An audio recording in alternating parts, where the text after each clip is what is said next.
Selamat sejahtera kepada para pelajar. Okey, pada hari ini kita akan belajar subtopik 6.3 usaha menangani ancaman komunis.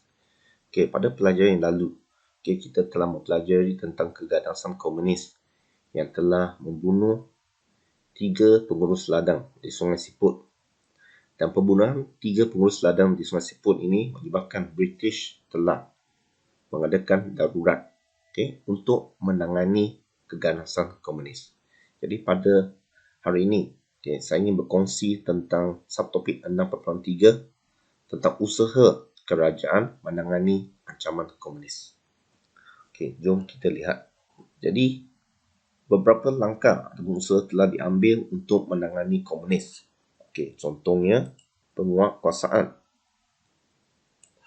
undang-undang darurat, pemekasaan pasukan keselamatan, pengenalan pendaftaran kebangsaan ataupun pengenalan kad pengenalan, rancangan BRICS, tawaran pengampunan, kempen bulan rakyat melawan penjahat, perintah berkurung, perang saraf dan rundingan Berlin.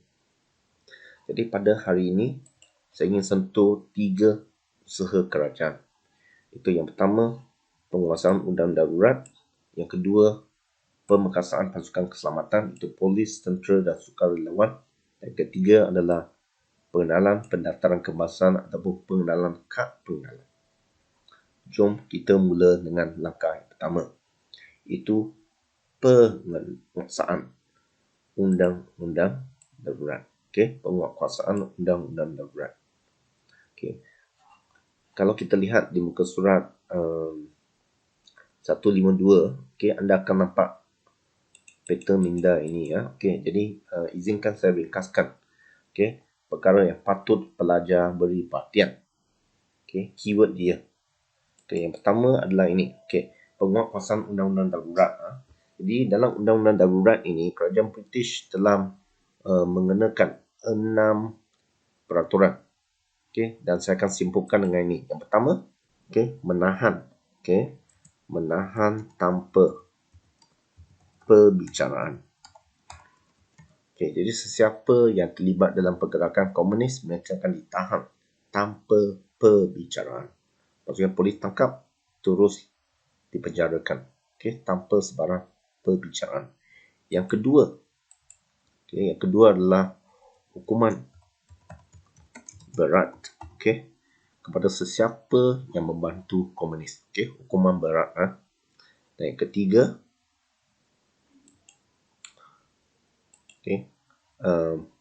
undang-undang senjata ataupun hukuman mati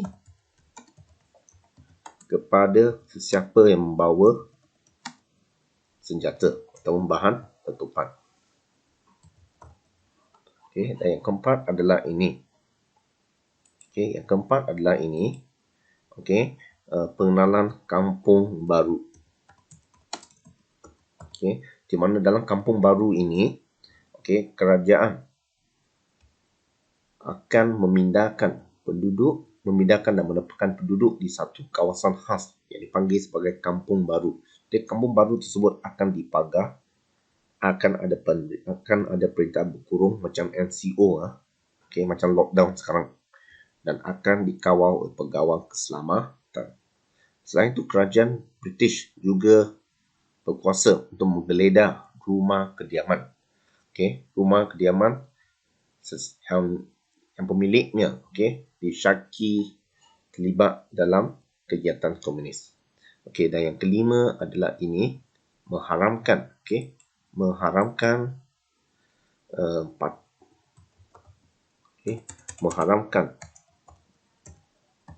PKM, Parti Komunis Malaya, dan Parti Radikal. Parti Radikal seperti apa?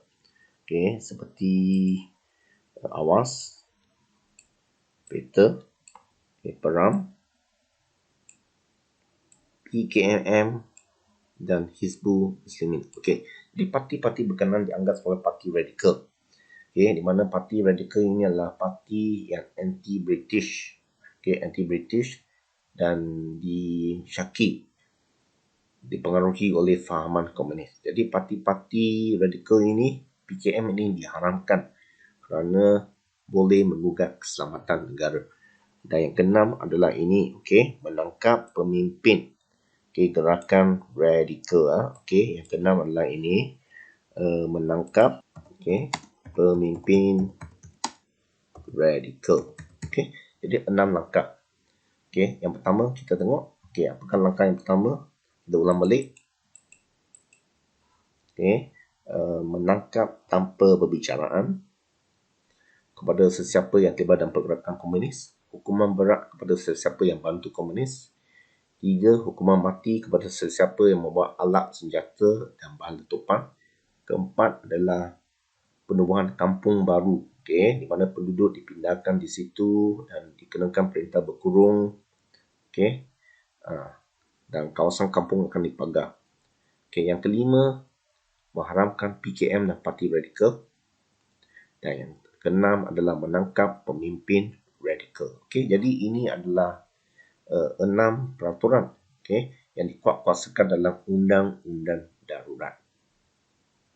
Okey, sekarang kita tengok langkah yang kedua, okey, itu memperkasakan pasukan keselamatan. Okey. Jadi pasukan keselamatan yang dimasukkan di sini adalah pasukan polis, tentera dan sukarelawan. Okey, kalau kita lihat di sini okey, polis dia ada terbagi kepada beberapa unit kecil, itu cawangan khas, special constable, polis hutan, polis wanita, Senoi Prak ataupun orang perang, serta auxiliary police AP. Manakala tentera pula dibagikan kepada pasukan askar Melayu, askar Morel, Sarawak Rangers. Manakala sukarelawan ini adalah home guard. Okey, kita akan pergi satu demi satu. Okey, yang pertama kita tengok polis. Okey, jadi di bawah polis kita ada cawangan khas. Okey, kita ada cawangan khas. Okey, jadi cawangan khas ini okey, dia ni fungsi dia lebih kepada badan perisikan. Okey, badan perisikan. Jadi apa tugas cawangan khas ini? Mereka akan berisik. Mereka akan menyamar sebagai komunis. Dengan tujuan untuk apa? Okey, dengan tujuan untuk mengetahui operasi PKM, mendapatkan maklumat tentang PKM. Okey, jadi lagi satu strategi cawangan khas ini adalah mengambil ramai ahli orang Cina, okey, untuk menjejak anggota komunis ke kubu persembunyiannya. Okey, mengapa? Kerana kebanyakan komunis ni adalah orang Cina. Jadi ini adalah sebagai satu taktik, okey, untuk memerangkap komunis. Jadi cawangan khas ini banyak membantu pasukan keselamatan dalam merancang tindakan terhadap PKM. Okey, ia memudahkan pasukan keselamatan perancangan tindakan terhadap PKM. Jadi ingat cawangan khas inilah badan perisikan. Okey, lepas tu kita tengok special constable. Okay, special constable ini tugas dia adalah mengawal ladang dan kawasan lumbung. Okey, mengawal ladang dan kawasan lumbung merupakan barisan hadapan dalam menangani ancaman komunis. Okey, lepas tu kita ada polis hutan. Okey, polis hutan ini apa tugas dia? Memburu komunis, membuat rondaan di pinggir hutan, membawa bekalan makanan kepada pasukan yang bertugas di dalam hutan dan menjaga kubu, kubu hutan. Okey, lepas tu kita ada polis wanita. Okey, anda boleh lihat gambar ini. Di mana Barbara dan Dr. Redford merupakan pegawai polis wanita yang pertama. Okey, beliau melatih dan menyusun pasukan polis wanita. Okey, lepas tu kita ada pasukan Senoi Prak atau orang perai. Okey, Senoi Prak ini ahlinya adalah daripada orang asli. Okey, suku Senoi, Semai dan Temuan. Okey, jadi apa tugas mereka? Mengesan tempat persembunyian komunis di dalam hutan. Mengapa? Sebab orang asli ini tahu selok-belok tentang kawasan hutan. Dan kawasan hutan ini adalah tempat persembunyian komunis. Okey, tentera komunis. Lepas tu kita ada auxiliary police ataupun AP. Tugas dia adalah mempertahankan bandar dan kampung daripada serangan komunis. Mereka juga membantu polis menentang komunis. Dan mereka ini adalah Police Volunteer Reserve. Pasukan polis simpanan. Lepas tu kita tengok tentera pula. Tadi polis kan tentera. Untuk tentera ini, tentera ini kita ada askar Melayu. Askar Melayu ini tugasnya adalah memeteras gerila komunis di dalam hutan. Jadi askar Melayu ini ada 7 regimen dan mencapai prestasi yang cemerlang dalam menangani komunis. Lepas tu kita ada askar Commonwealth. Askar Commonwealth daripada negara Britain, Australia, New Zealand, India, Afrika Timur, Kenya, Uganda, Rhodesia serta Fiji. Sebab negara kita ini adalah jajahan British. Jadi negara kita adalah sebahagian daripada Commonwealth. Jadi askar Commonwealth dipanggil untuk membantu negara kita menangani komunis. Lepas tu kita ada Sarawak Rangers. Sarawak Rangers daripada orang Iban. Mengapa orang Iban? Sebab mereka ini mahir selur beluk di kawasan hutan. Mereka ini tahu keadaan hutan dan tempat persembunyian komunis.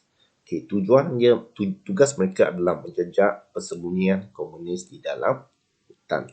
Jadi Sarawak Rangers ini aslinya bersemangat. Mereka memegang cokan kata hagi hidup hagi melapan, ataupun selagi hidup selagi melawan. Dan lepas itu kita ada pasukan sukarelawan. Itu Home Guard. Di mana Home Guard ini merupakan mengawal kampung. Tugas mereka adalah membantu menyekat pergerakan bekalan makanan ubat-ubatan daripada jatuh ke tangan komunis. Jadi Home Guard ini juga berjaya mengamankan kampung dan melindungi pekerja lombong biji timah daripada serangan komunis. Jadi Home Guard ini berperanan penting untuk memutuskan bekalan makanan serta ubat daripada sampai ke komunis. Sekarang kita tengok langkah yang ketiga, itu pendaftaran kebangsaan dan pengenalan kad pengenalan. Penggunaan kad pengenalan. Jadi mengapakah pendaftaran kebangsaan ataupun kad pengenalan diadakan? Tujuan dia adalah mengawal pergerakan penduduk. Mengawal pergerakan penduduk. Lagi satu adalah memudahkan pihak keselamatan membezakan orang awam dengan komunis.